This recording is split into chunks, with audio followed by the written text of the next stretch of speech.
നമസ്കാരം. യു.പിയിൽ നിന്ന് ഒരു ലവ് ജിഹാദിനെതിരായിട്ടുള്ള നിയമനിർമ്മാണത്തിൻ്റെ വാർത്ത മാധ്യമങ്ങളിലൂടെ കേൾക്കുമ്പോൾ അത് മലയാളിയെ സംബന്ധിച്ചിടത്തോളം വളരെ ആശാവഹമായിട്ടുള്ളൊരു വാർത്ത തന്നെയാണ്. നമുക്കറിയാം, കേരളത്തിൽ ഈ ലവ് ജിഹാദിൻ്റെ ഭീഷണി ഏറ്റവും കൂടുതൽ നേരിടുന്ന ഒരു സംസ്ഥാനം തന്നെയാണ്. ഇപ്പോൾ യോഗി ആദിത്യനാഥ് യു.പിയിൽ ലവ് ജിഹാദ് ക്രിമിനൽ കുറ്റമായിട്ട് കണക്കാക്കിക്കൊണ്ട് ലവ് ജിഹാദ് നടത്തി മതപരിവർത്തനം ചെയ്യുന്ന ആളുകളെ 3 വർഷം മുതൽ 10 വർഷം വരെ കഠിന തടവിന് ശിക്ഷിക്കുന്ന തരത്തിലുള്ള ഒരു നിയമനിർമ്മാണം ബിൽ അവതരിപ്പിച്ച് നിയമസഭയിൽ അത് പാസ്സാക്കുന്ന സാഹചര്യത്തിലേക്ക് എത്തിയിരിക്കുന്നു. ലവ് ജിഹാദ് വഴി SC/ST വിഭാഗത്തിൽപ്പെട്ട പെൺകുട്ടികളെ ധാരാളമായി മതപരിവർത്തനം ചെയ്യുകയും പിന്നീട് ഉപേക്ഷിക്കുകയും ചെയ്യുന്ന ഒരു സാഹചര്യം ഇതിനു മുമ്പ് പലതവണ റിപ്പോർട്ട് ചെയ്യപ്പെട്ടിട്ടുണ്ട്. കേരളത്തെ സംബന്ധിച്ചിടത്തോളം വളരെ രൂക്ഷമായിട്ടുള്ള ഒരു വിഷയം തന്നെയാണ് ഈ ഹിന്ദു സമൂഹത്തെ സംബന്ധിച്ചിടത്തോളം ലവ് ജിഹാദ് എന്നുള്ള വിഷയം.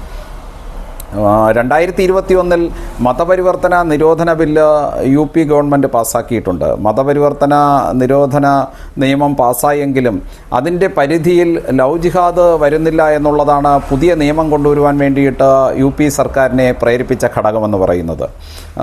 വിവാഹത്തിന് വേണ്ടിയിട്ട് മതപരിവർത്തനം ചെയ്യുകയും പിന്നീട് ഉപേക്ഷിക്കുകയും ചെയ്യപ്പെടുന്ന സാഹചര്യത്തിൽ അത് വിവാഹത്തിന് വേണ്ടി സ്വമേധയാ സ്വന്തം ഇഷ്ടപ്രകാരം മതം മാറി എന്നുള്ള വ്യാഖ്യാനമൊക്കെയാണ് പിന്നീട് വരുത്തപ്പെടുന്നത്. അപ്പോൾ അതുകൊണ്ട് തന്നെ ഈ വിവാഹത്തിന് വേണ്ടിയിട്ടാണെങ്കിൽ കൂടി നടക്കുന്ന ഈ മതപരിവർത്തനത്തെ ക്രിമിനൽ പശ്ചാത്തലത്തിൽ കാണുവാനും ക്രിമിനൽ കുറ്റമായിട്ട് കാണുവാനും അത്തരക്കാരെ തേടിപ്പിടിച്ച് ശിക്ഷിക്കുവാനുമുള്ള ഒരു സംവിധാനത്തിലേക്ക് യുപി സർക്കാർ എത്തിയിരിക്കുന്നു എന്നുള്ളതാണ് അതിൻ്റെ യാഥാർത്ഥ്യം.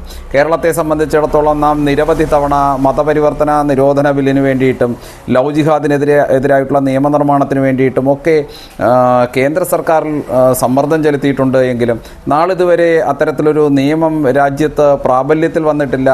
അതുകൊണ്ട് തന്നെ കേരളത്തിൽ ഇന്നും അത് വളരെ രൂക്ഷമായിട്ട് ഇത്തരത്തിലുള്ള പ്രവർത്തനങ്ങൾ നടന്നു വരുന്നു എന്നുള്ളതാണ് അതിൻ്റെ പരമാർത്ഥം. മലയാളിയെ സംബന്ധിച്ചിടത്തോളം ഇത്തരത്തിലുള്ള ലവ് ജിഹാദ് പോലുള്ള വിഷയങ്ങളിൽ ഒരു നിയമനിർമ്മാണം നടത്തുവാൻ വേണ്ടിയിട്ട് സർക്കാരുകൾ തയ്യാറാകാതെ വരുന്ന സാഹചര്യത്തിൽ സ്വയം പ്രതിരോധമല്ലാതെ മറ്റു മാർഗങ്ങളൊന്നുമില്ല.